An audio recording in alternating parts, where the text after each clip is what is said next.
the Kim dynasty in North Korea has given its military a formidable task, maintaining a threat posture towards its dramatically wealthier neighbor to the south, which also happens to be allied to the greatest military power on the planet. It's estimated that North Korea spends only between $6 and $10 billion annually on a defense. That amount is over 2 orders of magnitude less than the United States does. But that spending amounts to roughly 25% of North Korea's GDP, compared to between 3.5% for the United States. Given these stark disparities, the Korean People's Army's (KPA) leaders have arguably ceased planning to win a war versus the South, instead aiming to endure one. For example, the KPA has selectively invested in tactics and technology that would make such a conflict as painful as possible for South Korea, Japan and the United States.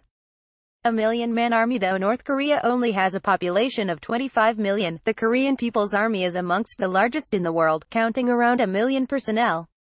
All adult males are mandatorily conscripted for 3 years of military service, and tens of thousands of women also volunteer to serve in ground, aviation and intelligence units, though conditions are reportedly brutal.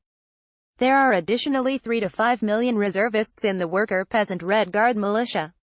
Recommended, China's H-6K, the old bomber that could sink the U.S. Navy. Recommended, why an F-22 Raptor would crush an F-35 in dogfight. Recommended, air war, stealth F-22 Raptor vs. F-14 Tomcat that Iran still flies. The KPA operates according to the Maoist concept of the People's War, which advocates preparing for a lengthy struggle in which guerrilla warfare and asymmetric attacks bleed away a technologically superior foe. Furthermore, the state's Juche self-reliance ideology valorizes stoicism in the face of heavy losses, and self-sacrifice for the nation. About 70% of the KPA's ground forces are deployed within a few dozen miles of the heavily fortified Demilitarized Zone (DMZ), with South Korea organized in several echelons. 4 infantry corps of 4 divisions each man the mountainous DMZ.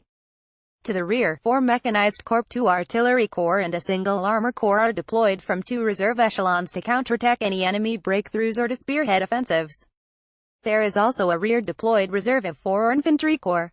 The KPA maintains more than 4,000 tanks and 2,000 armored personnel carriers, but the former are mostly obsolete types such as T-55, Type 59 and T-62 main battle tanks and PT-76 amphibious light tanks. Dating back to the 1950s and 1960s, these would be nearly incapable of defeating South Korean K-1 Black Panther and US M1 Abrams tanks in a head-on confrontation.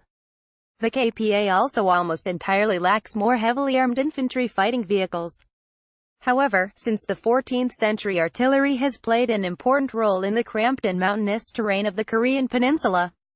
This means that the KPA has amassed over 13,000 howitzer and multiple rocket launcher artillery systems, most of which are dug into hardened artillery sites situated in caves and tunnels in the mountains along the DMZ.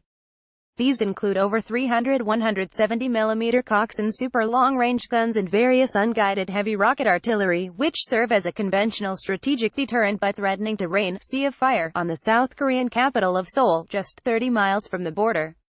Realistically, sustaining such a bombardment would prove difficult, but so would destroying these well-fortified batteries before they kill thousands. The world's largest special forces branch, North Korea also maintains the largest special forces branch on the planet, with over 200,000 personnel.